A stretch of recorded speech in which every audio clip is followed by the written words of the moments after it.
A petite woman gets out with blonde hair. She takes the rifle and she's boom, boom, boom, right in his face. And he said, quote, she was shooting him so much in the face that his head was bouncing off like a rubber ball. Oh, my goodness. Whoa. The inevitable end. Retribution. Here is Clyde Barrow and Bonnie Parker, who died as they lived, by the gun. Welcome to Talk Better to Me, guys. What's up? Nothing? Not much, Jen. How about you? How's your stomach bug doing? My entire life, I've always said, I really wish that I could get a stomach bug and I just lose 10 pounds and everything will be okay.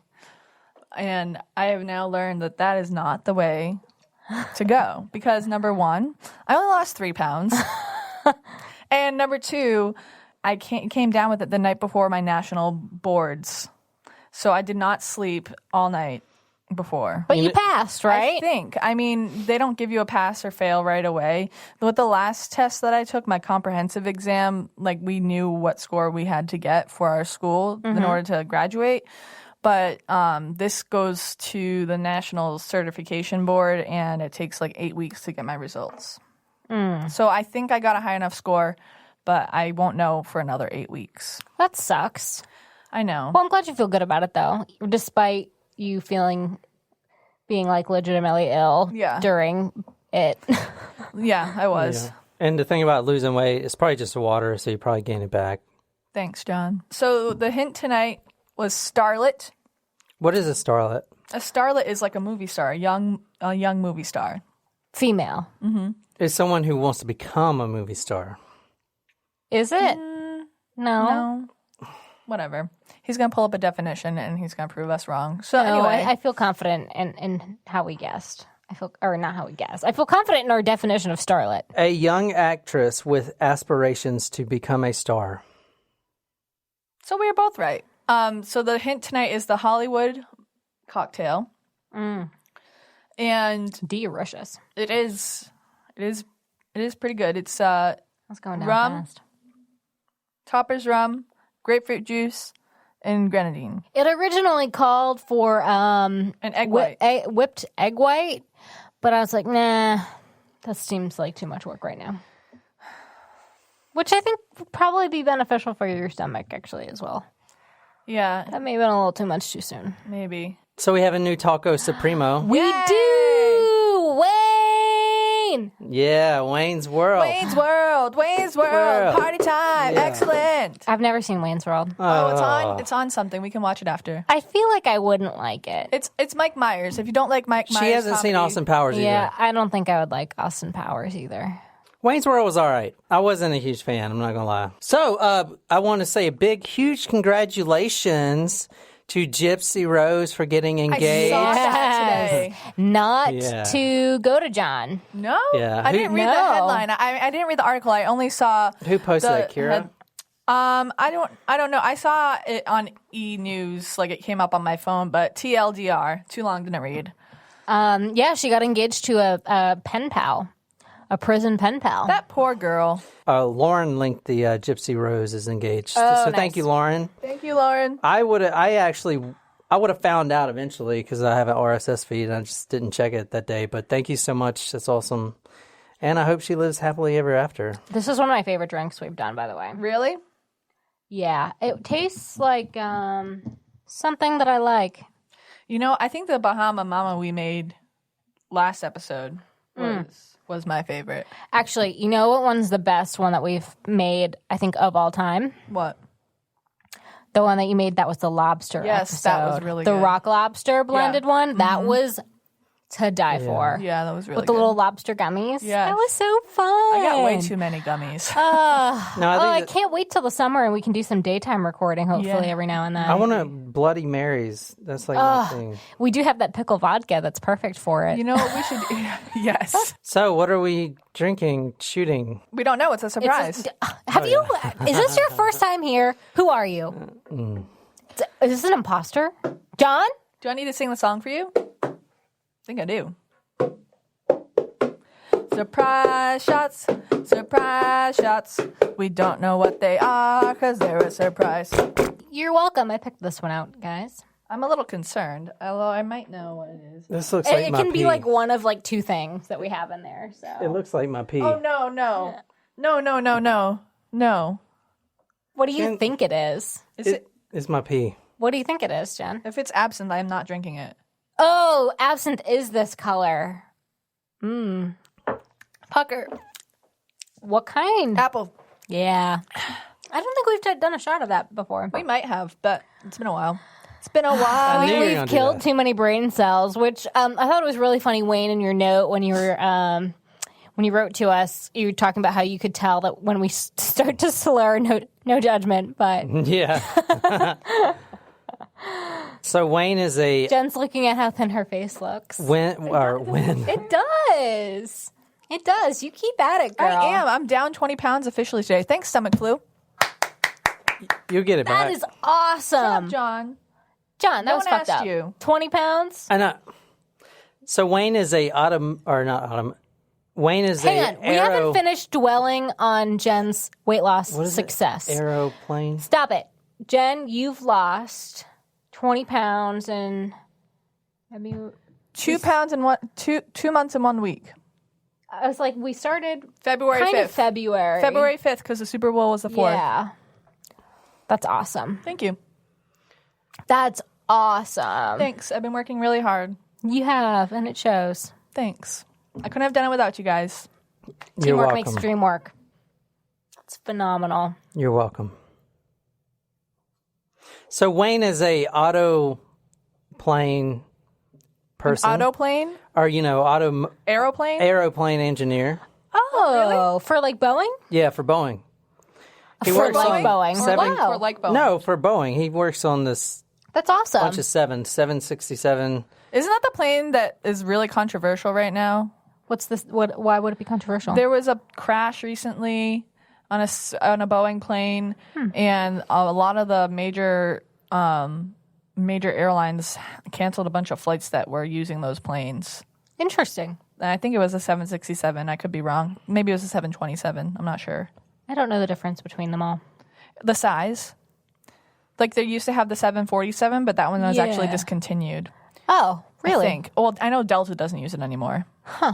Also, I saw on the news the other day that Delta is decreasing their recline by 20 degrees on one of their planes. Airplane seats are the most uncomfortable seats on the planet. I can't sleep on a plane, and I can sleep anywhere. Like in the They- car, well- I'm like dead to the world. Like, they use the opposite curvature of the way your spine's supposed to be. So if you're supposed to have like a little lumbar support, you know, in your back, it like literally goes the opposite way. Oh, I never thought of it that way. They're so uncomfortable. But you know what? The newer planes, I love that they have built-in Wi-Fi, so you can have Wi-Fi while you're on the plane, and they've got little chargers on the Movies. plane. They're plane. I like Airplane, the movie. Yeah, that was a funny movie. I can't believe you guys had never seen that. I know. I'm very glad that we have now. I am serious, and don't call me Shirley. The hint was starlet. Yes. So, Jen, where are we going and who are we killing? Well, California, I just- 1950s. So I'm also going to say California. I'll say we're going to Hollywood. Yeah. I think this takes place though in the 70s. I have a feeling. I hope I'm right. Is this about the Manson murders? I think it's about the Black Dahlia. the Manson murders are coming up on their anniversary of the murder of Sharon Tate. But no, today is not going to be about the Manson murders. And Sorry, no, Mom. I know you requested that one. And no, it's not about the Black Dahlia. Shit. I really was hoping. Damn. Are you lying? I was really upset. I'm pretty sure I'm not lying. I just spent all week studying a No, different never story. mind. All right, April 1st, 1934. You're both very wrong. Dove Road off Highway 114 in South Lake, Texas is where we're going tonight. It was Easter Sunday, April 1st, 1934. The weather was perfect. This guy right here, go to talkmurder.com to see the pictures. World War I. There are a lot. Just kidding. There are a lot of pictures. You've got to see. This story is freaking amazing. This, who you're looking at right now, is Patrolman Holloway Daniel Murphy. He was riding on the cop motorbikes because it was such a beautiful day. Now, he's a rookie, and he was riding with two other guys. One of them's name was Polk Ivy, which is a veteran cop, and E.B. Wheeler. They're riding down the road, all three of them. Polk Ivy is the veteran in the group. He's been there forever. He's out in front, leading the way.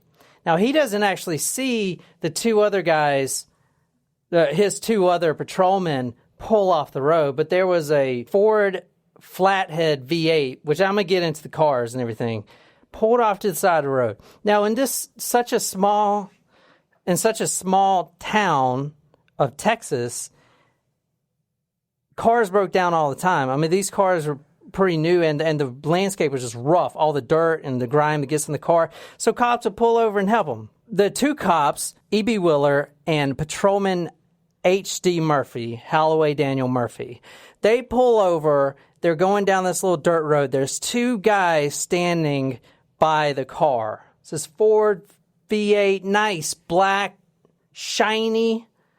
Even though they're in the middle of the dirt, they're just standing there wearing these nice suits, looking like they may just be having car trouble. So they pull off to help. The patrolmen, they don't actually think there's going to be a problem, okay? They both had shotguns, but they left them on the bike. They did have pistols on them, but the shotguns were on the bike. In fact, Officer Murphy's shotgun was completely unloaded, and he still had the shotgun shells, in his pocket. They parked their bikes, they tilt them over on, do bikes have that little kickstand? Kickstand, yeah. Oh, do they really? Some of them do. I don't know if they did in the 30s. So they kick this kickstand out, lean their bikes, they walk over to these men in these nice suits. The guy on the right side of the car mutters to his friend on the left side, and he says, "Let's take him." Now, the cops didn't really, they're still thinking that they're just going to come help these nice folks. The guy on the left pulls out an automatic rifle, huge gun. We're going to get into the guns because during this era, there's a lot of diversity in these firearms. And we actually have an expert, one of our Talkers Primos, Alan, who I contacted yesterday, so he'll be able to tell us all about these guns. So this was a Browning automatic rifle. It was not publicly available. The police didn't even have it. The general public couldn't have it, and if they could, they couldn't afford it anyway. It was only available for the National Guardsmen and the people fighting the war, okay? So they pull out this Browning automatic rifle, and it's loud.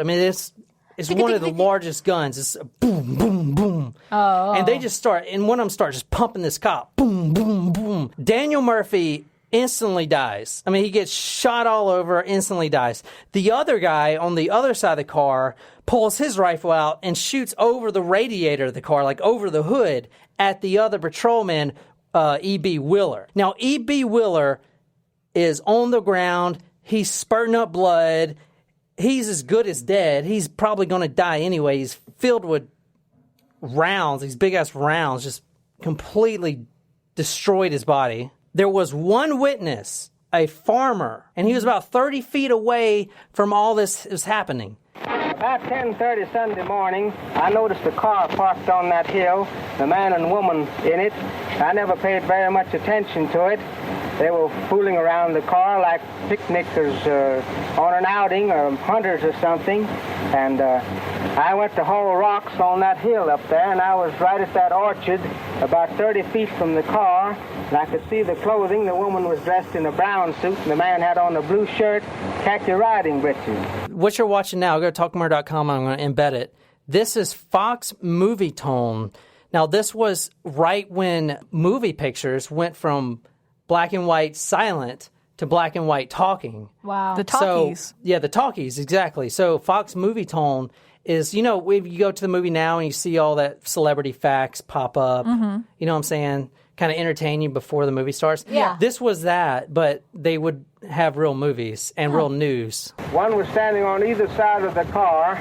They reached down and got the gun and came up when there was about 10 feet away and says, boom, boom, boom, boom, boom. With automatic shotguns. The man on the steering wheel side shot the man in front. The one on the other side shot over the radiator and shot the man in the rear. The man in front fell flat on his back. The other man sort of spun around and fell with his face down the other way. Now, Wheeler is not dead yet. The farmer then tells all the news people that get there later that E.B. Wheeler was still on the ground, spurting up blood. Alive. Wow. Quite the fighter. And then he noticed of that black, shiny V8 Ford, the door opening. A petite woman gets out with blonde hair. She stumbles over there with her foot, kicks him over. She takes the rifle and she's boom, boom, boom right in his face. And he said, quote, she was shooting him so much in the face that his head was bouncing off like a rubber ball. Oh, my goodness. Whoa. And they book it, and Bonnie and Clyde have committed another... Damn! I've been studying Bonnie and Clyde all week. This story is really fascinating. But everything you know about Bonnie and Clyde is probably not true. So I'm going to try to cut through all the fake and tell you the truth. All right. There's a lot out there, but we just watched that Highwaymen movie. Yeah, that's why Netflix. I'm doing it. There's a movie on Netflix called The Highwaymen. It's got, who's that guy in it? Woody Harrelson. Well, who's the other one? And it's got Woody Harrelson and Kevin Costner. There we go.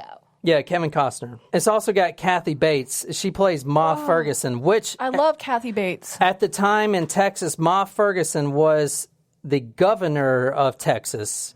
A female? A female, yes. In the 30s? Yes. Why don't I know about her? Badass. Oh, she was badass. Yeah, but she also disbanded the Texas Rangers, which was not a good move. And in fact, she had to reinstate the Texas Rangers just to bring down Bonnie and Clyde. Were the Texas Rangers like a special kind of police force? How it was described to me is they were kind of like a specialty police force that really didn't follow any jurisdictions, and they didn't really follow any like rules of engagement or anything. They kind of just were kind of outlaws themselves. They were almost like vigilantes. They were vigilantes, yeah. And in the time, during this time, there were a lot of gangsters, and we're going to get to why there were so many gangsters in this time period. Well, depression. It was the depression. Yeah, so there's a lot of reasons. Okay, so tell me everything you know right now about Bonnie and Clyde. It was a killer couple during the 30s, and all I can think of is like a fedora. And all I feel need in this life is me and my girlfriend. Me and my girlfriend. So we reached out to our listeners. Our Taco Supremos. Well, not just that, just anyone that listens and our fans, and anyone could call in. We gave the voicemail number, and the question was, what do you know about Bonnie and Clyde, the Bonnie and Clyde story? Because everybody knows something about Bonnie and Clyde. Without looking it up on Google, or Yahoo, or Bing, or MSN, or Alta Vista. I think we get the picture. Yes. The first caller is Rose. Hey, John, Nicole, and Jem, your local tacos. I'm calling. She called us crazy. Yeah, crazy give tacos. some info about Bonnie and Clyde, the American criminals that were bank robbers around the U.S. and such. So what I know about them is that they were bank robbers, and how their demise came to be was a little shootout and lots of bang, bang, bangs. Bing, bing, bing. Instead of bang, bang, bang. Or is it bing, bing, bing? I think she said bang, bang, bang. Oh, I thought she said bing, bing, bing. No? Oh, okay. The big, big bang. Our next caller is Shelby. Shelby, you are live on Talk Murder. But they're not live. No one knows Hi, that. guys. This is Shelby the Small Taco. Shelby. About the hint. So I did find out that the story is going to be Bonnie and Clyde, and I'm so excited because actually I watched the movie, I think it's the 1999 one, when I was like way too young, like 13. And I was in love with Clyde. I was like, that is my bad boy boyfriend. I'm going to marry that guy. And then when he died, obviously, I was like heartbroken, and I named all of my pets Clyde for like months. Like I had like 3 goldfish named Clyde. It was pretty bad. And the only thing I really know about the story, other than that it took place in the Great Depression and that they met kind of by happenstance, is that they died and they were shot 167 times, I believe it was. That's exact. I think they found 167 bullets in their bodies or something like that, which is crazy gruesome, especially for that time period. So I can't wait to hear the story. Okay, bye, friends. See, I also had 3 goldfish. I had more than that, but Were they named Clyde? No, but I named them after the Green Day bandmates, and two of them were goldfish, and one was an albino, and he was Mike Dirnt. That's awesome. Yeah. I love that.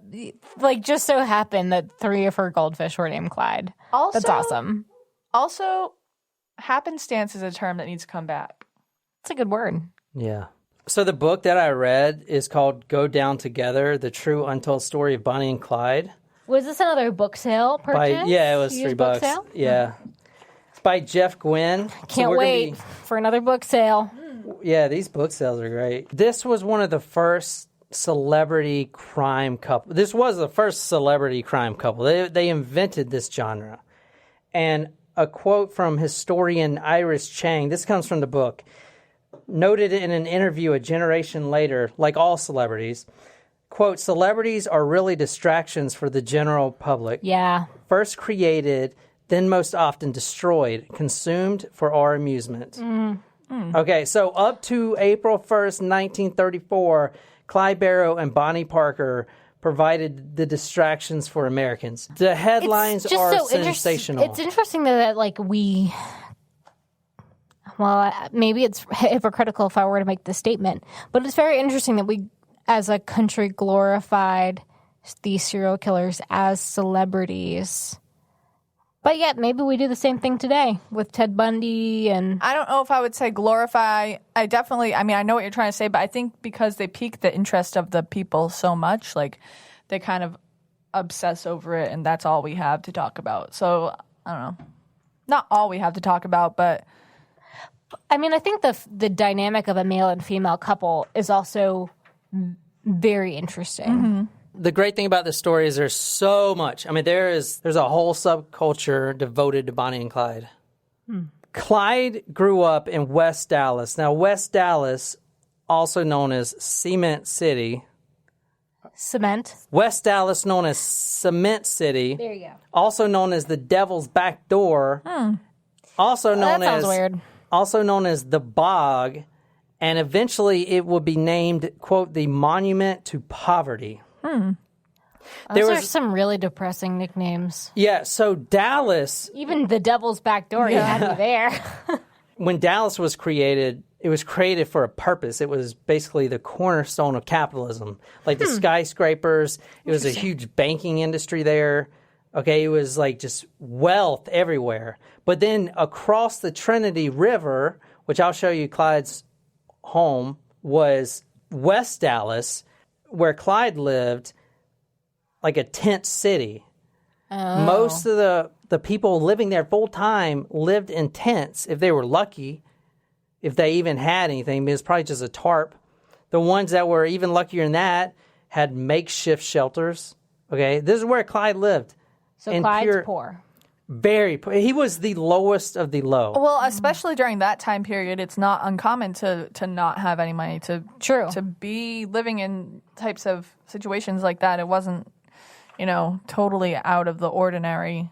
So if West Dallas, but like even before the Depression was like that, imagine how it was hit during the Depression. Jim Wright, who spent some of his teenage years in Dallas and grew up to become the Speaker of the U.S. House of Representatives, recalled that even among Dallas middle-class youth, I would not say West Dallas residents were considered subhuman, but they certainly thought to be less than everybody else in every way. You wouldn't want to be friends with, let alone date, a kid from West Dallas. Yeah, so they were the poorest of the poor. Like, just completely poor. That's interesting, too, the way that they worded that. You wouldn't want to be friends with, let alone date. I would word that, like, backwards in today's, like, time, if I was writing that sentence. This is where... You know what I mean? This is where Clyde Barrow lived. I mean, this is the West Dallas slums. No power, no running water, no indoor plumbing, no paved roads, and every time it would rain, it would just mud flood everything. Okay, I mean, the bugs were awful. Oh, and plus, you had these hot as hell rolling dust storms that were extremely common in the 20s and 30s. Like tumbleweeds, but worse. No, these big storms the dust bowls that would just come and blanket everything. You could actually see the dust clouds coming And then they would literally just blanket everything with dirt and dust. So they had no showers, no running water. They couldn't even clean themselves. And they were just the lowest of the low poor. So they'd have to bathe in that river right there. Yeah, that was what they did. Now, Clyde's dad, Henry, he was a farmer at one point, but he moved his family. That's Henry and his wife. His wife's name is Cumie, C-U-M-I-E. He moved his wife and his children off the farm and into this little tent city that Clyde lived in. He was a junk man. So you know that guy that always rides around Isle of Palms with that truck? Yeah. And has all the furniture He that comes people through throw our out. neighborhood, too. Yeah, the guy. So there's a guy with an old beat-up truck that puts furniture that people throw out. That's what Clyde's... He's dumpster diving. He had a wagon and a horse, and he would go and load scrap metal up and get pennies for it. Every day, Henry Barrow returned exhausted from picking up junk metal, and after a skimpy supper, spent his last few waking hours tacking together a pathetic shack. His life would continue to be hard until he was released by death. Oof. That's pretty bleak. Yeah. You know what I'm saying? Yeah. No kidding. Clyde grew up the lowest of the low spectrum. I mean, he was at the very bottom. Like, he made up the scum, you know. Okay, but Clyde, the thing about Clyde is he had dreams of becoming something great. And in fact, he was a really smart kid. He had several jobs. He worked at Procter & Gamble for 30 cents an hour, which is pretty good. Now, that was an upgrade from his previous job at $1 a day. Wow. He then became a glazier at United Glass Company. I mean, he was getting hired all the time. Sounds like he had some skills, too. Like, in order to work at... To be a glazier, you have to be able to know how to make glass. Yeah, I mean, he was a really smart kid. And he also tried to enlist in the U.S. Navy, but he got turned down because when the family moved to the slums from the farm, they all got typhoid. And he still had some of the symptoms left over from that. So they turned him down. But before he actually got turned down, he got the letters USN tattooed on him. Oh, yes. that sucks. That's sad. Yeah. So he was trying to make a good start in life, okay? Seems like a very hard worker, yeah. Yeah, and he was actually really talented as a musician, too. He played guitar and saxophone eventually. Oh, wow. His dream was actually to become a famous musician at one point. I mean, he was really good. I didn't know that. But the thing about Clyde is he grew up with literally no hope to ever make it out of these slums. So he would go to Dallas, he would window shop, see all these expensive suits were like $20 a suit, and he's, could never afford that. Plus all these picture movies came out that made him want a better life. Does that make sense? Like, he would do anything to get out of his situation. Yeah. Now his brother was kind of a small town crook. They would steal chickens, and they would chicken fight and stuff like that. Stealing chickens that pecked and scratched their way around innumerable Dallas backyards was one of the most common types of minor crime. Snatching a chicken was relatively easy, and if you somehow couldn't sell it, the evidence could be disposed of with a satisfying family meal. Mm-hmm. So he would do that, and eventually him and his brother's name is Buck. He was 9 years older, so he was a bad influence. Eventually they started getting picked up by the cops for this theft, and then they started moving to bigger stuff like stealing cars, and it kind of escalated from there, okay? Yeah. Around 1926, Dallas County Deputy Bob Alcorn has his first encounter for picking up Clyde for poultry theft. Now, the police started questioning the Barrow boys in multiple crimes, and they were doing most of the crimes, but most of the time they couldn't have evidence to hold them. They were stealing cars and all this stuff. I mean, they were just graduating to, more and more crime. Yeah. Now, let's talk about the meeting. Ooh, what meeting? All right, the reason I love this story is because it's very romantic. You're a sap at the end of the day. I mean, it is. It's really romantic. No. Because Clyde had other girlfriends, too. Clyde wasn't a bad-looking guy. Now, he was short, 5'5", 5'6", 120 pounds, kind of scrawny. And in fact, in all the earlier pictures prior to meeting Bonnie, he would actually stand on the curb to his girlfriend so they'd be the same height. He was shorter than anyone. That So, sucks. but Bonnie was petite too. Clyde actually, like on a side note, he had 3 girlfriends before Bonnie that we know of, or that historians know of, and he had their tattoos on his arm of their initials. Like one below the next. Yeah. Like with a line crossed out. He's just making a lot of mistakes with these tattoos. I know. So bad. Just think a little bit. Just wait just a little bit longer, dude. And also, one of the great things about this story is once they got gunned down at the end, their bodies were paraded through the local town in Louisiana where they got killed. Really? And you can see videos of them like hanging out the car, and you can even see like the tattoos and stuff. Wow, that's cool. Yeah, so I mean, all those videos. This has more photos in any case ever, I'm pretty sure. I mean, there's no other case that has this many. Wow. And I'll talk about how it became so popular. But anyway, January 5th, 1930, one of Clyde's friends, which was a better influence than his previous ones that were, like he had this guy named Frank Claus that was his friend, and they would do robberies together and all kinds of stuff. Now, this guy invited him to a party on 105 Herbert Street. Now, as soon as Clyde walks in the door, and he has a girlfriend at the time and everything, and he's down in the dumps because, he's not getting anywhere in life. He's just got another tattoo that needs to erase. But as soon as he walks into this little house, probably like 30 people there, he sees Bonnie, and from that point on, they lock eyes, and that's it. History is made. They will never, ever be apart. Wow. Again. That's sweet. Wow. So, yeah, that's kind of sweet. If only the love story just stopped there. I mean, it kind of is a love story. But so during the time all these movies were portraying all these like love stories and stuff like that, this was theirs, Like they were really inseparable. Because you had other criminals at the time that were really popular. You had Machine Gun Kelly. Mm-hmm. You had Babyface Nelson. Mm-hmm. Capone. Yeah, and you had one of the most well-named Pretty Boy Floyd. Oh, yeah. So you had all of them, and they were famous, but there ain't no, there's no subculture around them. But there is on Bonnie and Clyde. I feel like there is, but not to the extent because it's nothing totally like different. that. I mean, yeah, Bonnie and Clyde. Yeah. But the thing about Bonnie and Clyde, I mean, Bonnie, they're an expression. Yeah. Like you would use, you know what I mean? It's just so ingrained into our culture. You don't even have to know. Yeah, but I mean, anything about Bonnie and Clyde to know that they're a crime couple. Yeah. Okay. You know what I mean? Yeah. Okay, this is what Bonnie's mom, Emma, said about Bonnie when she was growing up. Bonnie, Emma gushed, was a beautiful baby with cotton-colored curls, the bluest eyes you ever saw, an impudent little red mouth. Bonnie was actually married at the time. Oh. And in fact, Bonnie never got divorced. Oh, interesting. That's why when you hear Clyde Barrow is his name. Right. Clyde Chestnut Barrow. And Bonnie... Chestnut? Chestnut. Yeah, chestnuts roasting on an open fire. So Clyde Chestnut... Oh, that's funny.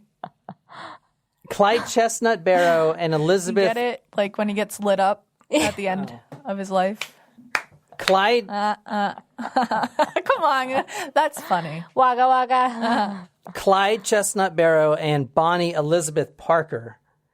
So they have different last names. So if you've ever wondered about that, it's because Bonnie and Clyde never got married. And the reason why is because Bonnie was already married and she never got divorced. Well, so is Parker her married name as well? No, Parker's her real name. She actually married a guy named Roy Thornton. Now, he was big, he was good looking, and was very well dressed. But the thing is, he started leaving Bonnie after they were married for, first it was like 3 days.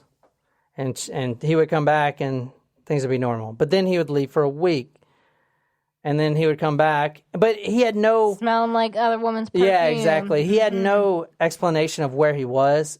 And eventually Bonnie started questioning him about it. And then she got the shit beat out of her for it. Now, Bonnie is a hopeless romantic, as you'll see. This is what Bonnie said about her husband. I wish to tell you that I have a roaming husband with a roaming mind. We are separated again for the third and last time. I love him very much and miss him terribly, but I intend doing my duty. I'm not going to take him back. She added that she and her friend, Rose and Mary, have resolved this New Year's to take no men or nothing seriously. Let all men go to hell, but we are not going to sit back and let the world sweep by us. Oh God, how I wish I could see Roy, but I try my best to brush all the thought of him and have a good time. If I knew for sure he didn't care of me, I'd cut my throat and say, here goes nothing. Maybe he does, though. I still have hopes. She was actually a really good poet, too. So we're going to read this thing later, a poem that she wrote. She was actually in prison at one point, and one of the poems she wrote was called, Poem. One of the poems she wrote was called Suicide Sal. I've just given up at this point. And it was basically like the Bonnie and Clyde version of what she thought her life was. And it's really good. We'll read it later. But she wrote poetry all the time. Cool. And once they finally met, they never separated. But Clyde ended up going to jail. At the first meeting, he went to meet Bonnie's parents. The police showed up at Bonnie Parker's doorstep and arrested Clyde for all these other criminal things he was doing. Like, some of them finally stuck, all the robberies and all the car thefts and stuff like that. So he got sent to prison. So he's in prison. So there was a couple times in the story where Bonnie could have just walked away from this whole thing. This was one of them. But she loved him. At the moment they met, Clyde Chestnut Barrow and Bonnie Elizabeth Parker exactly filled the needs in each other's lives. So was he sentenced to jail for a long time? Yeah, he was sentenced to 7 consecutive 2-year sentences, which is, wow. well, basically, no, it's 2 years, but the 7 sentences you are serve on them top of each other. At the same time. Yeah, So it was exactly. only really 2 years. Exactly. But he didn't want to be in prison. I don't imagine that anyone that's in prison wants to be in prison. Yeah. He actually wanted to be with Bonnie and not in Well. prison. And in fact, Bonnie, at this point, she has a decision to make. Should I stay with him or not? And her mother, Emma, hated Clyde. So she actually convinced Bonnie, to move on. And Clyde would get a letter every day from Bonnie. But then those letters started being every other day, and then every other week, and then stopped altogether. Now, Clyde, at this point, has only got like a year left in prison. But he knew he had to get out now to save his relationship with Bonnie. He Because- escapes. Yes. So with the help of Bonnie, this is another moment when Bonnie could have said, no, I ain't going to do this. Clyde says, hey, he calls her my sweet little baby. It's a little They excessive. have a plan to bring in a revolver. Bonnie's going to come in there during one of their visits. Oh, shoot. Put a revolver right in her crotch area. Not up there, Jen, like on her thigh. And then sneak it to Clyde Barrow. And then he would escape. That's like Robert Garrow in the Kentucky Fried Chicken. Yeah. It was a watershed moment for Bonnie. She'd been reveling in her new real-life role as a convicted criminal supportive lover, but there was nothing illegal about that. She could walk away from Clyde Barrow anytime she liked, innocent of the slightest wrongdoing. Maybe times were tough back in Cement City in West Dallas, but there were still lots of boys who wanted to be with her. If she did what Clyde wanted her and was caught in the act, she might go to prison too, a horrifying possibility. He was asking Bonnie to risk everything for him. She actually breaks him out of prison. Now, one of the things that differentiates Clyde Barrow from any other gangster out there is this guy knew how to steal some cars way more than anyone else. And in fact, he actually wrote a letter to Henry Ford saying, oh, I love your new V8 models, your 1932 V8 models, because, Clyde was notorious for driving. Because they're really easy to steal. Yeah, they're really easy to steal because they had the automatic starters, number one, which is a key ignition like we got nowadays. The old cars, you had to go and turn a crank, and then it would... Oh, wow. So think about trying to steal a car when you got to pop the hood and then pull on a crank, and it makes this loud noise, and eventually it catches the motor, or however that works. Like, that is not a good way to steal a car. Right. True. But if you just got an automatic ignition, most of the time the keys were in there. If not, you just pop the thing and literally hotwire it. You take 2 wires, put them together, and the car starts. And Clyde Barrow was an expert at that. This story is best told by following the trail of stolen cars, because he would steal one car, drive it a few hundred miles, still in another car. So you can go all over the country and find stolen cars that have been parked by Clyde Barrow. Interesting. Hundreds of cars. I wonder if any of those cars are in like that car museum that we saw, like the true crime museum that had Ted Bundy's car. Yeah. His car's in there. The one that got like 300 bullet holes in it. Oh shoot. The one that they got caught in? Yeah. Oh, wow. Let me ask you a question. Who invented the automobile? Well, Henry Ford is known for it, but I feel like you're going to tell us that it wasn't Henry Ford. If you want to go back to it, Leonardo da Vinci built the first automobile. But the guy that built the first gasoline-powered automobile was this guy that no one ever knows of or remembers or cares about, Carl Benz. I wonder if he's the guy that like does the Mercedes-Benz. Yeah, I guess so. I didn't think about that. Huh. Now, he did that in 1885. What Henry Ford did, he got the parts cheaper and he mass-produced it. So it was more ubiquitous. For everyone. So now the middle class has it. And not just the upper class like the other car companies were targeting. He got a hold of the middle class, which was the majority of the people, and it still is today. That's what his thing came in. Like he mass-produced, first production line, getting cars out. Thousands and thousands of cars. But the V8 model, the one that Clyde Barrow would exclusively steal, and he told Henry Ford this in a letter he wrote, and Henry Ford actually posted it like in their thing, kind of showing it off, that he would, every time he would see a flathead Ford V8, he would exclusively go and steal that automobile. Dear sir, while I still have got my breath in my lungs, I will tell you what a dandy car you make.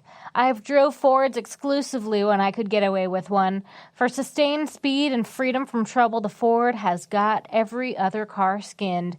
And even if my business hasn't been strictly legal, it don't hurt anything to tell you what a fine car you got in the V8. Yours truly, Clyde Champion Barrow. Because the Ford V8 would outrun anything else, any police car, anything else. And that's what Clyde Barrow was known for. He was known for getting out of tight spots with the law. Wow. There were so many shootouts where Clyde Barrow would escape.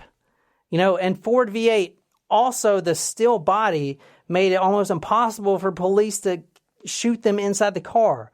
The bullets would not penetrate the frame of the car until they finally, when Frank Hammer decided to use rifles that actually would. But, police would shoot at Clyde Barrow. I was going to say, didn't their car have a shit ton of bullets in the Yeah, holes in but them? normal police, they used small caliber pistols. All right, and one of the headlines from the Waco Times-Herald. Now, this is before the Barrow brothers got popular. The headline reads, Trio Leaves Trail of Stolen Cars. So, guys, if you want to see, I'm posting a lot of newspaper clippets on talkmurder.com. So go to the front page, talkmurder.com, click on the link, leave me a comment, share it, please, and if it's good, we'll read your comment on the air. Okay, let's talk about the bloody ham. Oh. Okay. That kind of makes me like, I was gonna cook ham for next week for Easter. Obviously, Clyde eventually gets caught again and recaptured after prison. Now, Bonnie, no one knows that she actually brought the gun in, so she's fine. Now, this is the second time, or a third time actually, where Bonnie could just walk away from all of this. But Clyde Barrow was sent to the toughest prison in the nation. It's called the East Ham Prison Farm, also known as the Bloody Ham. Oh. Okay? Now, it's like when they would have prisoners do like manual labor, like breaking rocks and stuff. Yeah, here's a picture. Oh, of you it. know a movie we just watched, which was really good, Cool Hand Luke. It's on Netflix. Oh, I heard of that movie. Is that like a famous movie? It is. Yeah. It is a famous movie. It's with Paul Newman. And he was in that type of prison. Together, the two camps usually had between 400 and 500 convicts available to work the land. Its operation was a direct legacy of the antiquated Texas convict lease system. An 1871 law passed by the state legislature decreed that any convicted felon was considered, quote, a slave of the state, human property to be disposed of as prison administrators deemed appropriate. That resulted in prisoners being leased to railroads, sawmills, coal mines, and wealthy farmers who gained workers for $1 a day, each without any inconvenient rules about how to feed, shelter, and punish them. So they would have different camps. Clyde was in Camp 1. It was basically a camp was like 30 inmates or so, would go out into the fields of cotton and everything and literally work all day, 16 hours, and they would get no breaks at all. The only break they would get was like 5 minutes for a stale piece of bread and then get back to work. They would work them to the point of death, literally. And the prison guards would beat the shit out of the prison inmates just to set examples. Some of these inmates that were bigger and more intimidating than all the other ones, they would make almost like watchdogs over the other inmates. Now, these were inmates too. There's one guy that as soon as Clyde Barrow went, he met this guy, Ed Crowder. Now, keep in mind, Clyde was miserable during this time. So he was actually going to be there for 14 years. Oof. He knew he couldn't do this. Yeah, he knew he could not do this. He would die. And in fact, from now on until the rest of the story, he tells his family they'd have to damn kill me before they send me back to that hellhole. And he damn meant it, and you can tell. And this is why they would beat the shit out of him. This guy named Ed Crowder, he's 6'3", huge guy.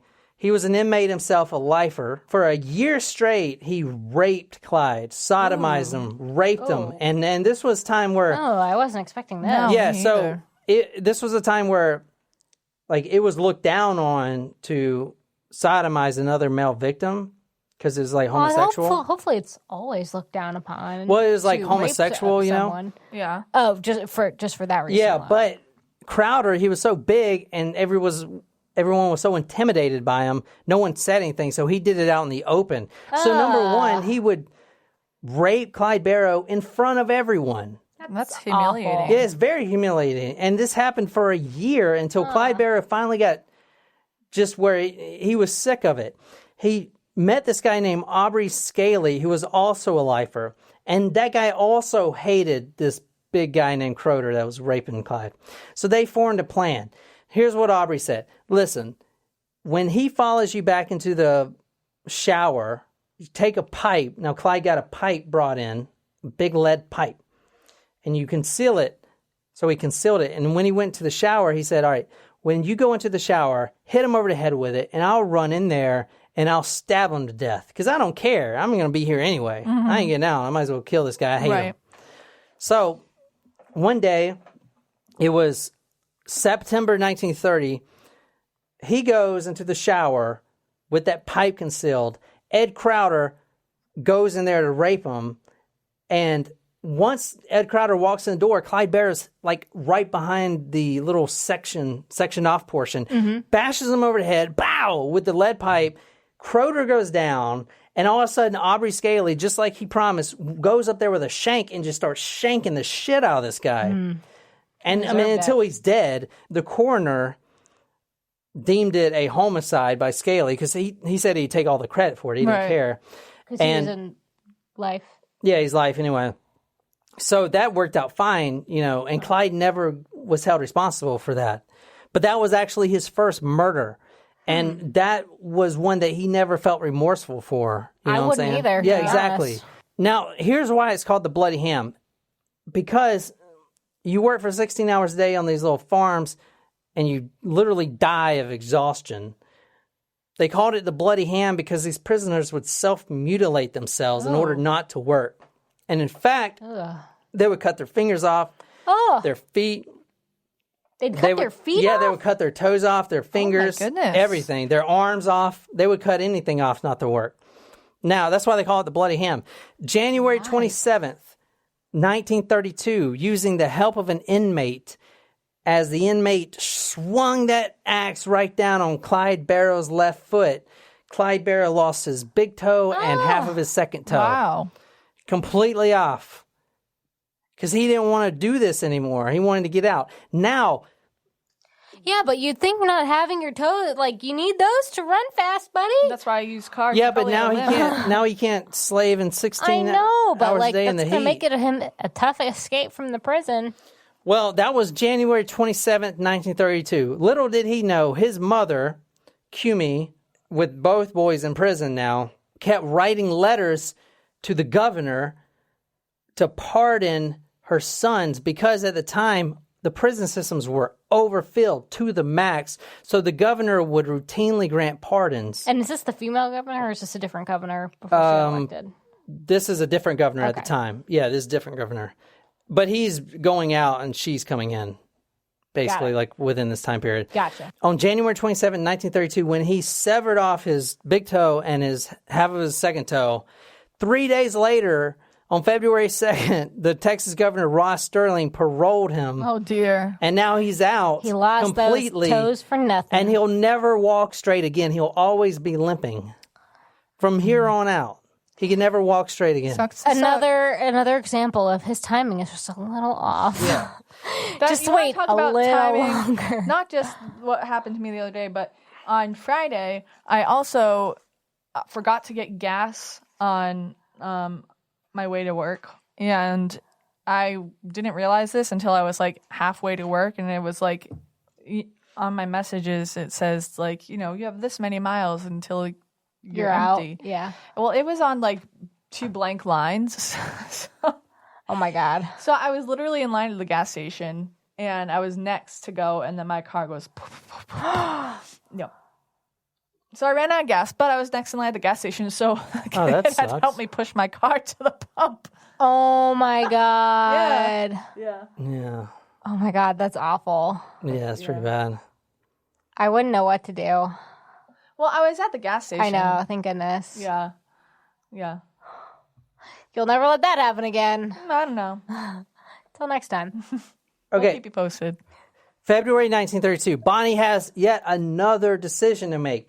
Clyde shows up at her doorstep. Well, clearly Bonnie doesn't make the best of decisions. Clyde shows up at her doorstep, and Bonnie gets ecstatic. Oh my God, darling, you're back. She actually had another guy in the house Oh, no. That's because she was moving on.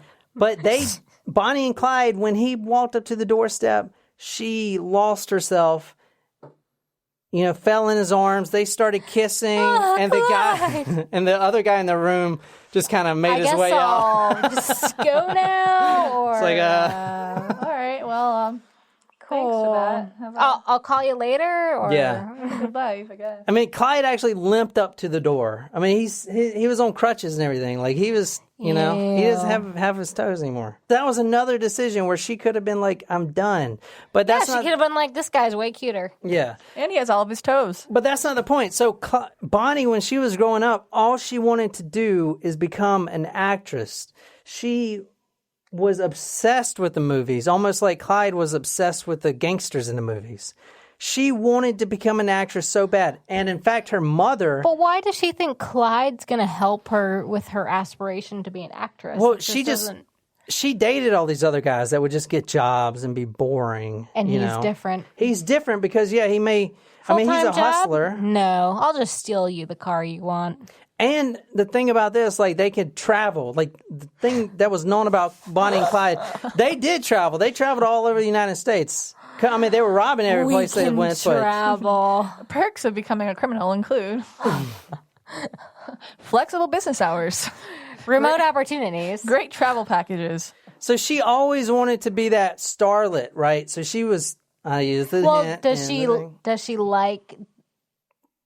Well, I guess she liked the attention on She her. loves the attention. She was always... So they actually grew up... Was she an only child? No, she wasn't an only child. They actually grew up in West Dallas as well. But they were up a couple more rungs on the social ladder. Her dad was a brick mason. Okay. So they were pretty, not well off, but way more... They were probably more on like the middle class, blue collar. Like- I mean, they weren't rich. It doesn't sound like, but I'm just confused because she never was married to him, and I know that there are women out there now that date criminals and stuff. But wouldn't it? What is the attracting factor? Like, that he's a criminal. That like So why? Like, why give up everything for that? It could have been partly fame, part excitement, part. But he wasn't She knows famous it's yet. wrong, and that's exciting. But he was such a go-getter, you know? Who is a go-getter? He like me. I'm a Oh, go-getter. God. Yeah, but you're not out there, like, robbing people that we know of. Yeah, you don't know that. You can't tell me for sure that you know I don't go out and rob people. You're right. So Feature John. Bonnie It's a little concerning, loved. actually. Maybe I should get a lock for my door, too. Yeah, I ain't got nothing worth stealing in there, Jen. You're right. I'm so poor. But you know what I'm going to do, Nicole? I'm going to get one different than this door handle and different than all the other door handles. Oh, thanks. I appreciate that. You're welcome. You'll get like gold. Oh my No, God. I don't like gold. I think gold's kind of tacky. Bonnie growing up, she unrealistically wanted to be famous, just like the movie stars. But little did she know, All I can think of is that Vine. Hey. she was still in West Dallas. to be She was famous. never going to make it anywhere, you know? Because, yeah, she was really pretty, but so were a lot of other girls. Yeah. It's competitive out there. Yeah. It is. Like, Now, unfortunately, Are you speaking in terms of like your aspirations to be a star, or just like maybe. in general? all right, so Both. Why can't it be both? I was just curious. I was just curious what your comment was about. unfortunately for Bonnie and her mother, the father, the brick mason, dies in 1914 unexpectedly, leaving the mother with 3 kids, 3 girls, including Bonnie. So now they're broke, and they still have 3 mouths to feed. So now she moves close to Clyde Barrow in the West Dallas slums. They don't move in together? No, they don't. No, this is before they met. Oh. Yeah, this is like Sorry. kind of backtracking. Gosh, get with it. Do you got Google Earth on here? No. We've talked. You ask this literally every time. This is Clyde Barrow's dad's shop. So eventually he saved enough money as a junk man to open up a little service station. Now this is it. He built this himself, and it's still standing there today. Wow, that's kinda which is cool. a testament to his Legacy. ability to Build things. good stuff, even out of hardly nothing. It's still there. That's it. You know. What is it today? Looks like a house. I don't know. I don't know. Yeah. I wonder if it's just like Well, abandoned. It might. Yeah. I was just gonna say it actually kind of. It looks may be nothing. like a historic spot. owned by the It may state. be where people squat. No. It's a historic spot or something. Yeah, they're not going to let squatters in there. Clyde Barrow. Isn't that the thing? You don't let squatters into places. They just Yeah, but kinda if go it's there. if people, Touche, Jen. Yes. no, I mean, all right, whatever. I ain't gonna get on that road. All right, so Clyde gets out of prison now. He's finally got Bonnie back by his side, and then he's like, "All right, Bonnie, I'm going straight. I can get jobs like I used to. I'm gonna just Procter and Gamble. go straight," and he did. He got jobs, and until he it would wasn't paying him no, enough. no, he would immediately get fired because the cops at this time, the police, the Dallas police, would always bring him in for questioning because what? he's big for everything. He wasn't even doing any crimes anymore. They were literally targeting him. They were basically harassing him. So then he was like, you know what? Fuck it. I may as well do these Eventually, crimes. yeah, because he would work. He would get a job somewhere at a factory, and then the factory owner would fire him because he keeps getting dragged off every day to go talk to the cops for 3 hours. So he would get fired, and eventually he got sick of it. So he's like, screw this. I'm going to do what I'm good at, steal cars. And he was really good at that, like really good at that. So he forms the Clyde Barrow gang. CBG. From the get-go until he gets finally killed, they hardly did anything right. In terms of like being a law-abiding citizen, or in terms of they weren't a very good gang? They were not very good criminals at all. They would always almost get caught. The reason they had so many shootouts is because they would attract attention to themselves and all. They were just not very good. So here's the MO of the gang, and up until they got caught, they did a 2-year crime spree. Bonnie and Clyde, and then some other members. Okay, they would ride around. I'm talking about everywhere from Texas, Louisiana, Arkansas, up to Iowa, everywhere in that central United States. I mean, all over the place. And one of the things about Clyde Barrow, he loves to drive a car. And he would drive sometimes thousands of miles, like in a stint without sleeping. He would drive and this is back in the 30s. He would drive 300 miles without taking a break. Wow. And most of the roads aren't even paved. And he would drive full foot to the floor, 80 miles an hour, as fast as cars went. I was going to say, is that how fast they would go? Yeah, as fast as they went. So basically what they would do as the gang is they would drive all over and they would just keep robbing places. They would steal cars, rob a place, get in another car, rob another place, steal another car, and they would just go all over the map. But the takes were relatively small back then. Okay, I mean, they would get $60 here, $100 here, and that was pretty much the MO of the gang itself. Now, the papers did start covering the gang, and this was during the Prohibition, the farm crisis. Do you know what the farm crisis was? No. Okay, so as a result of the first war, Yep. production increased dramatically in the States to, push to the troops. Feed the troops. But when production goes up that high, the price initially goes up too with it because demand is so heavy. Right. So farmers are getting rich now, but then everyone starts farming and then that demand drops off and now there's way too much production. Right. So now farmers are cost dirt has to- poor, which is the reason Clyde Barrow's dad left the farming industry anyway. Also, the Great Depression was going on right now. Now, the reason the gangs and everything were so entertaining is because everyone's fucking broke. They can't go see movies. They ain't got no money. And the reason why it's so sensational with the headlines and the newspaper articles is because even the editors and the newspapers were going out of business. So the one thing they had to do was create sensational journalism, something that would have someone pay 10 cents to buy a damn paper.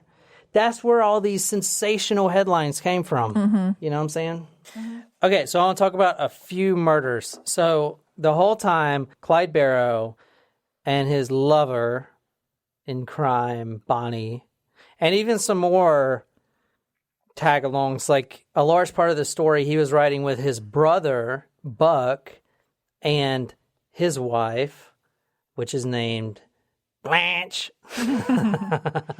Blanche, yeah. But I'm going to mainly try to focus on Clyde because it's too many. Like they were switching out gang members like crazy. I do want to say Clyde, he never let anyone else drive. He was always in control. That doesn't sound familiar at all. Yeah, no kidding.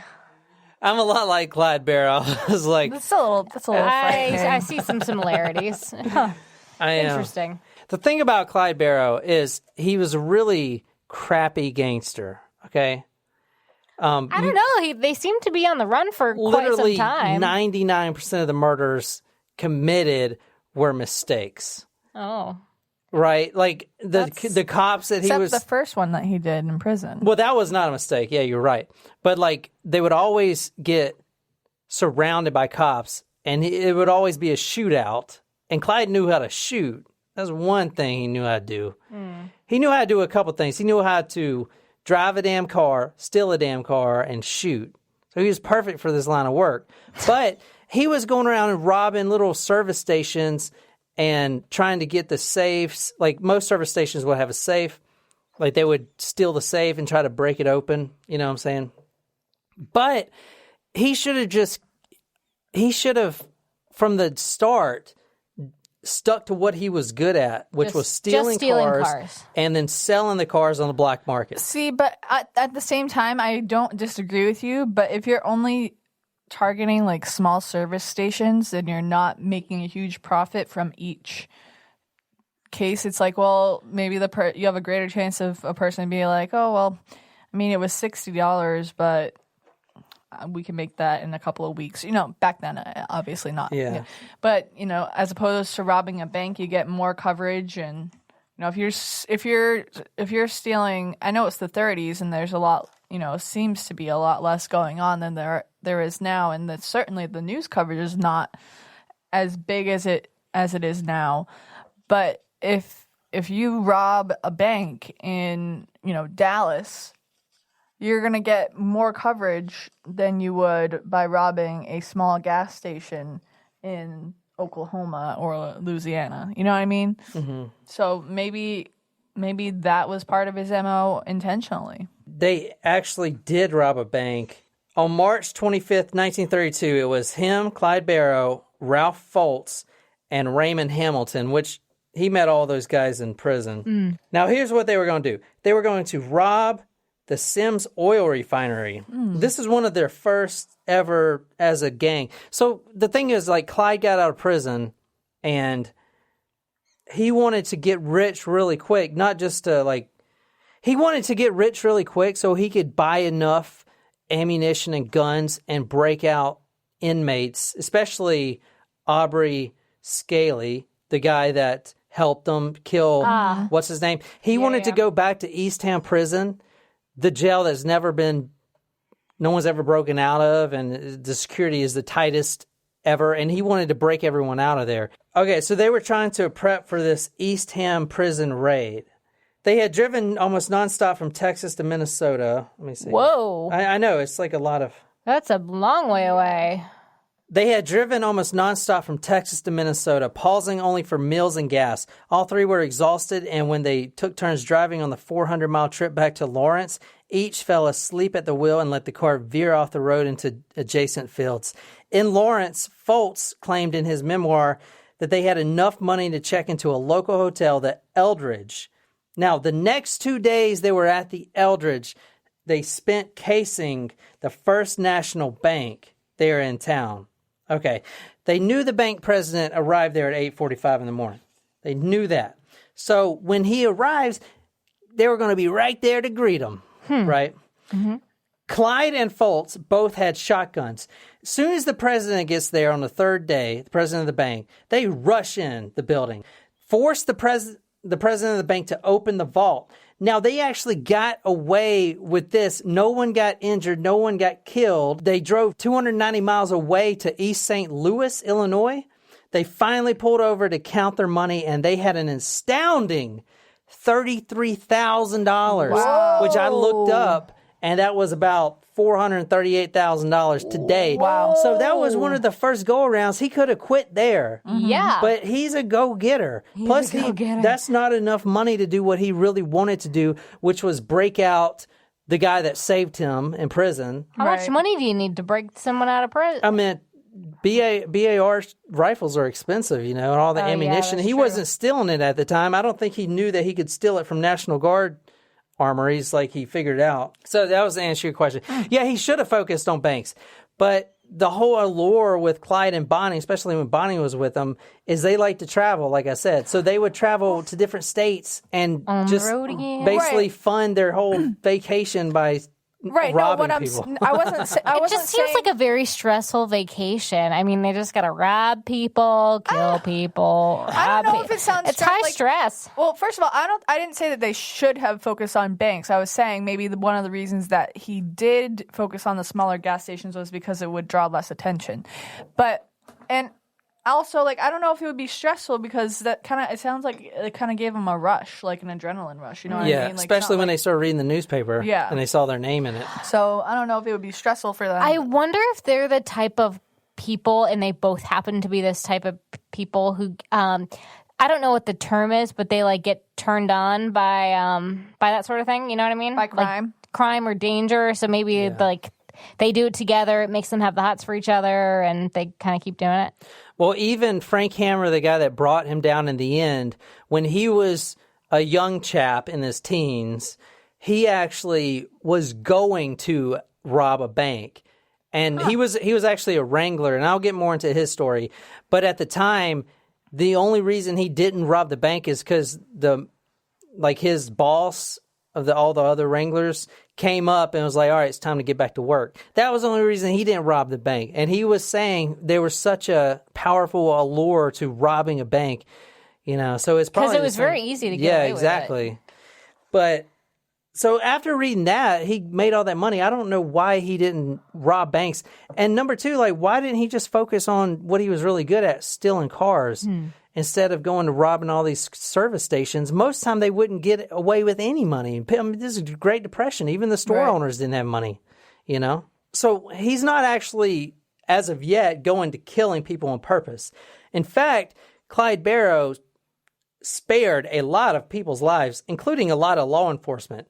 He would capture them, like maybe hold them hostage, drive them 300 miles away, and then throw them out. So he would never kill them. So at this stage of the game, they're not really killing people. Yeah, they're not killing people. Okay. And he could still go to prison for 50 years and get pardoned maybe in 20. Like, he still hasn't done anything that bad. Exactly. He can still get out of this life if he wanted to, but he ain't going to, because he ain't going back to East Ham, the bloody ham, anymore. And that's exactly where he would be going. Yeah. Now, they did have an incident. They actually got caught trying to steal. This was when Bonnie was with them, and they did get run down by the law, and Bonnie actually got caught in prison, and she was actually in prison. Wow. Yeah, and of course Clyde goes to break her out because, he's a romantic. Anyway, this is when Bonnie started writing all her poetry, which is really great poetry. And if the great thing about this, like I said, is all this stuff is available. There's historical archives for weeks on Bonnie and Clyde. I mean, everything you think of. You know what I'm saying? Like, every detail was made public and saved by the archives. It's pretty cool. But anyway, this is, if you want to read this is called Suicide Sal. This is one of her poems. This is one of her poems. I took the rap like a sportsman. Not even one squawk did I make. Jack dropped himself on the promise we'd make a sensational break. Well, to shorten a lengthy, sad story, 5 years have gone over my head, and without even as much as a letter, at first I thought he was dead. A short while ago I discovered from a gal in the joint named Kate that Jack and his ma had got married and was planning on going straight. Now, if he had returned to me some time, though he hadn't had a penny to give, I'd forget all this hell he accused me and love as long as I live. But there's no chance of his ever coming, for he and his ma have no fears, but that I will die in this prison or else flatten this 50 years. Another one, now a lot of girls turned to this back in the day, but it's highly probable that she was actually a prostitute before they met, and she's got this one poem? No, you said it right. She got this one poem called The Prostitute's Convention. It's really good. And anyway, it details like certain streets to stand on. So it's very probable that she was a prostitute. But then again, a lot of girls did that to supplement their income. True. And also, I mean, she's in prison while she's writing these, correct? Yeah. So, I mean, she could also be getting details from... That's a good point. It was never proven one way or the other. The author thinks, he brought it up a couple times in the book, but he never said, yes, she's a prostitute. I don't think anyone knows. And plus, it's hard to document true, unless she admitted it. Yeah. Throughout May 1932, Clyde, he had several small holdups. I mean, every day he was pulling jobs, with different partners. Frank Claus, Raymond Hamilton, the guy that he did the safe with for $33,000. They would just go around, and most time people wouldn't get hurt. They would just, not to say that Clyde Barrow was a good guy, but he's not a good guy, but he's fair. Okay, there was this one service station he robbed. He goes in, the old man's behind the counter, and he says, I'm going to steal your card, and he waves his pistol at him. And the old man's like, all right, here's the keys, but can you do me a favor? When you decide to dump it, can you not throw the keys, into the field or anything? Because I don't want to have to pay for another set. And Clyde was like, yeah, that's fine, I'll do that. You know what I'm saying? There were certain situations like that where he was fair.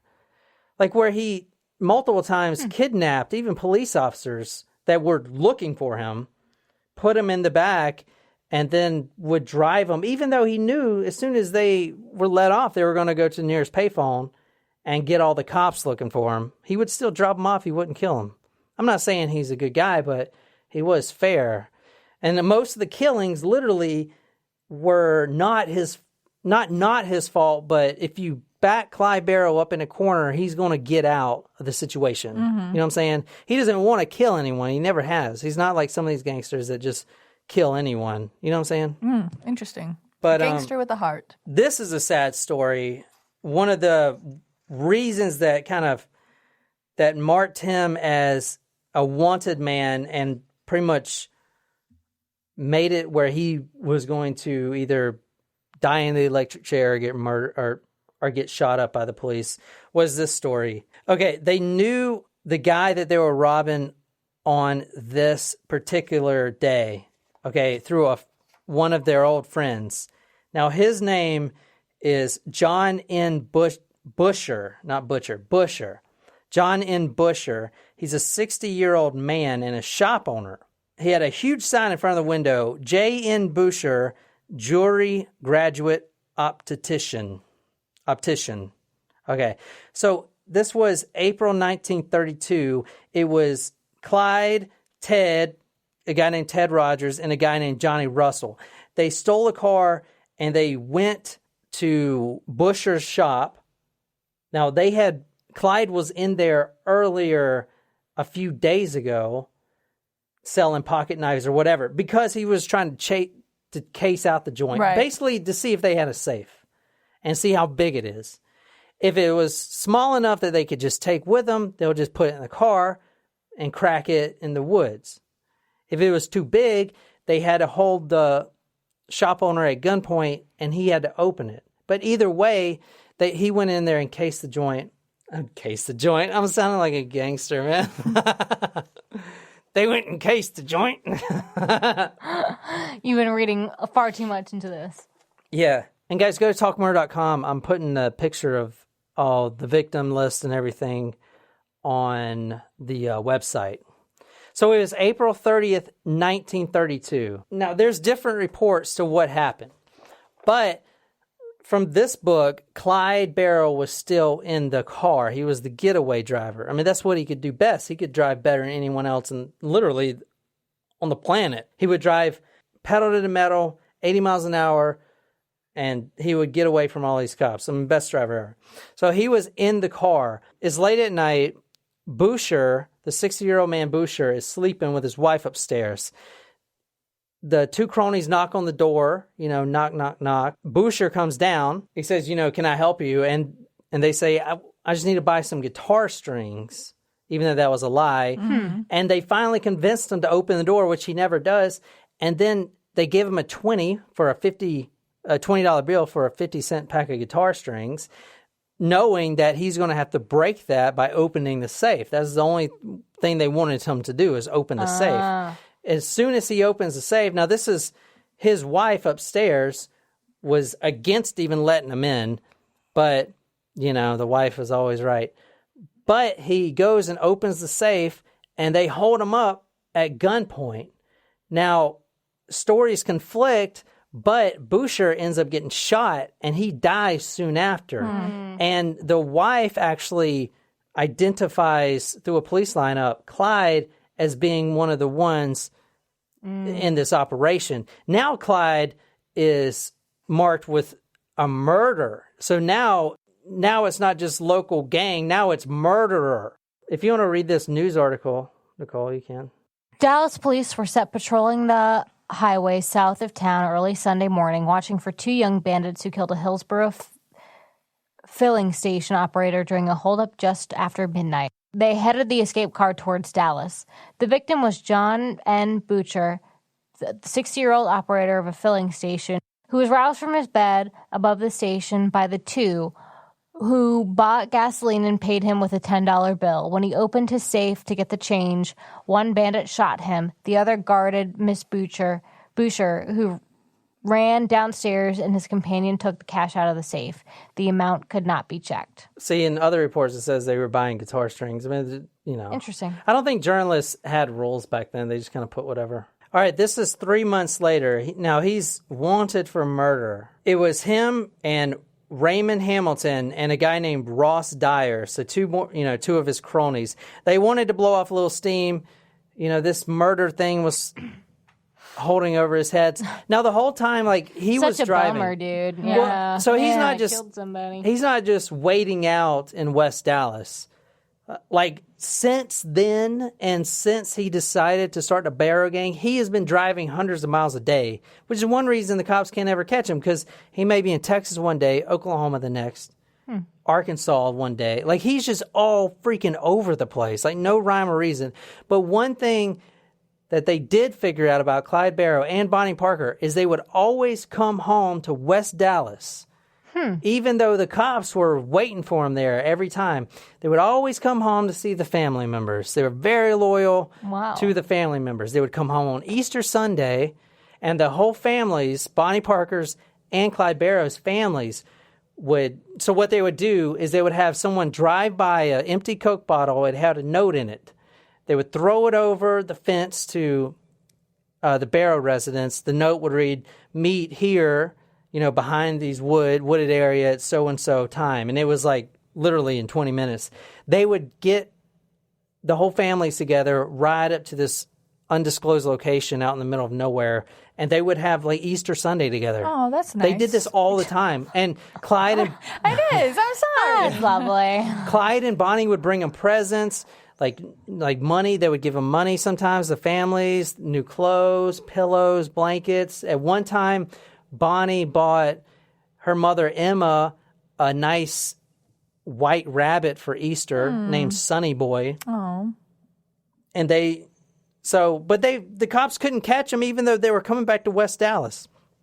They did this all the time. But they decided to blow off some steam, and they were going to go to Oklahoma to do this. Now, they went to this random place called Stringtown, and Stringtown is just how it sounds, small and unimportant. Stringy. Like Deliverance? Is this where the world's largest ball of string is? Probably. So, I mean, he was just in Dallas, now he's in Oklahoma. Like, how are you going to catch this guy? He's literally all over the place. So they wanted to blow off some steam, and they were driving, and 50 yards to the left of the highway, there was like a fair going on. There was some kind of fair, the county fairs that you see right out the road. Yeah. They were like, sweet, let's stop. Kind of amazing that those things still go on sometimes. Yeah. I know, and you know what? Yeah. They're not safe. No. I would never, no. Oh my God, There was no. someone last year that flew off one of those damn things. Yeah. Like the only thing that I would think maybe I would do in the future is like a merry-go-round, and that's it. I mean, I would eat at the fair. Yeah, and eat that's too. it. Yeah, obviously. That goes without question. Who are you talking to? What do you mean? Funnel Makes me cake. sick. Corn dogs. I've never had This is funnel sick. cake. Ooh, I don't like corn dogs. Oh my God, I love corn dogs. No. Yeah. I would never get, I know I would do the haunted house things. They're pretty safe. Oh, I don't like those. Or like the Shake Shack, like in Greece. But, I mean, I wouldn't get on a Ferris wheel. nope. No. And I wouldn't get on one of those, like, things that go around really fast. Scrambler? Is that what they're called? Oh, Where you no, stand up? Tilt, Or whatever they're Oh, called? the tilt-a-whirl? Is that what you're going with? And I wouldn't get on those swing seats. the Scrambler. Or, No, the ones you sit on, the Yeah. seats, and they go around in circles. the swings. The swings, yeah. I would do things that happen at a real amusement park, Yes, agreed. but not at a traveling No. fair. They're having something at the Tanger Outlets this weekend, and I was like, oh, carnival. And I was like, no, I don't want to die. I'm good. They Yeah. the ones that are at the fairgrounds, if that's coming up soon, oh my God, the traffic is awful. I know. It's crazy. Hey- No, it happens in October. Oh, the one at the fairgrounds? Is that the one I'm thinking of? Yeah. Oh my God, it's awful. I want to go. I had a free ticket this year, and I couldn't go. They show up around 9 p.m. Now, they're driving a flashy-looking car. They're in freaking $1,000 suits, these three men. And this is country bumpkin they're in, Oklahoma country bumpkin. And they're having some kind of banjo dancing contest. So, And he can say that because he's from the South. So, yeah. So, not to offend any Oklahomans. Clyde is that what they're called, Oklahomans? I don't know. I'm just assuming you would I just think add so. It sounds right. Clyde not drawing attention to himself is a freaking understatement in this entire story. That is all they did was draw unneeded attention to themselves. Like at this dance. Now, there were hundreds of people there. Now, this was during Prohibition, but the sheriff was there, And he knew that people were passing around whiskey, but he didn't care. I mean, because everything's kind of under control, you know? I mean, this is a small town, string town. They're drinking, passing around whiskey. Which is illegal. Yeah, but it's such a small town, it's like, I ain't causing no trouble. The sheriff was only there so he can break up any fights that happen when two guys see a girl they like and they get drunk and they fight over her, you know? So now you got Clyde Barrow and the Barrow gang pulling up in this V8 Ford flashy with these nice suits. Everyone else is wearing freaking overalls and doused in cow shit, you know? So they're being spotted, obviously. Now, this is one of the things... Yeah, he could have, tried to fit in. Maybe take your suit jacket off, dude. Take the tie off. Clyde actually told his family after the incident happened that it wasn't his fault. One of the guys he was with was dancing, making a fool out of himself. And, of course, the sheriff doesn't like what he's seeing. You got these outer-towners, you know, and they're up to no good. So he goes over there, which was a mistake. It was Raymond and Dyer who were foolish enough to try to dance with the local girls. So all the guys are getting jealous.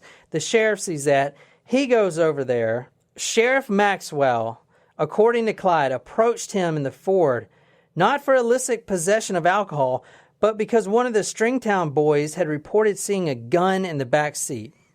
Now, this author says that's kind of unlikely because the sheriff, quote, went over there real natural without drawing his pistol or anything. Maxwell leaned forward on one foot on the Ford's running board, right on the running board of the Ford. He leans in the car and he says, "You guys are under arrest." Now, he doesn't know the Barrow gang, no idea. Now, with the murder charges from the Boucher case and everything hanging over their heads, Clyde didn't know if this sheriff, what he knew or anything, which was nothing. So what they did was instead of just driving off and getting away because they had a faster car, they pulled out their guns and they shot the sheriff right there. I shot the sheriff. That was going to happen. But I did not shoot the deputy. As soon as I said that, I was like, fuck. Who is that, Bob Marley? Yeah. Yeah. And Eric Clapton did a version, too. Yeah. Okay, the sheriff's body, quote, went flying back off that running board. Another guy, onlooker, Harry Bryan, actually... Once Sheriff Maxwell fell down, he grabbed his gun and started shooting at the gang. But the gang shot their pistols at him, and he's dead too. So you got two dead, one onlooker and one sheriff dead in this small town, Oklahoma. Just because Clyde, it's like just a random murder that didn't need to happen. You know what I'm saying? And this is like the pattern that goes on. Yeah. As he builds up murder charges. At this point, that just kind of repeats itself, right? Yeah. Both Clyde and Raymond scrambled out of the car. Now they're spraying, they're shooting their pistol all in the crowd. The crowd is screaming, going nuts. The sheriff is dead. The sheriff had 6 bullet holes in him. Oh, dear. And within hours, literally a massive manhunt. Now they're not from Oklahoma, so they book it. And they do what Clyde is known for best, is getting the hell out of there. Driving another couple hundred miles. Yeah. Now, a few days later, the headline in the paper, Clyde Barrow wanted for murder because people identified him as Clyde Barrow, you know. Mm-hmm. But that was someone that didn't have to die. Right. Well, so many of the people that they killed didn't have to die. Any. Like if they just abided by the law. True. Okay, so guys, let's stop there for part 1. Part 2, we're going to cover 2 specific incidents. One, the Joplin incident, is when Bonnie and Clyde became Bonnie and Clyde. Because right now it's just Clyde and some girl that is riding with her. The Joplin incident happens, and then Bonnie and Clyde becomes a national sensation, a cult classic, forever embedded in history forever. That incident, and we'll cover that on part 2. We're also going to be covering the fall and decline of Bonnie and Clyde when they get suckered into that ambush location and they get shot up repeatedly. It's very awful, and how their bodies were dragged through the streets for everyone to see who they've been idolizing for all these years. So be sure to subscribe to Talk Murder to Me so you can be first up on that next episode. Plus, we got an episode coming out on Thursday for one of our Talco Supremos. Is a Talco special. I'm doing it just for them, so look out for that as well. If you want to have me do your story, either a hometown story or just some story that you're interested in, like the Axeman of New Orleans, go to talkmurder.com/join, become a Talco Supremo, get a t-shirt, get a badass t-shirt, some swag, some stickers, and lots of shout outs, as you know we love to do. Become part of our community and submit your story, and I will research it for you. I will dedicate it to you, and I will deliver it the best I can for you. So I'll see you next time. Blah.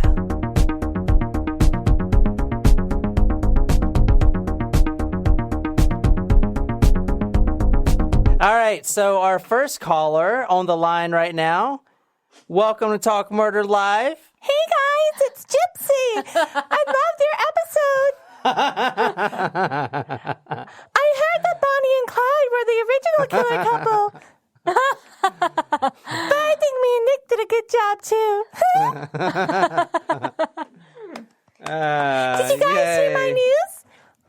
Congratulations, Gypsy. Thank you. So what happened to Nick?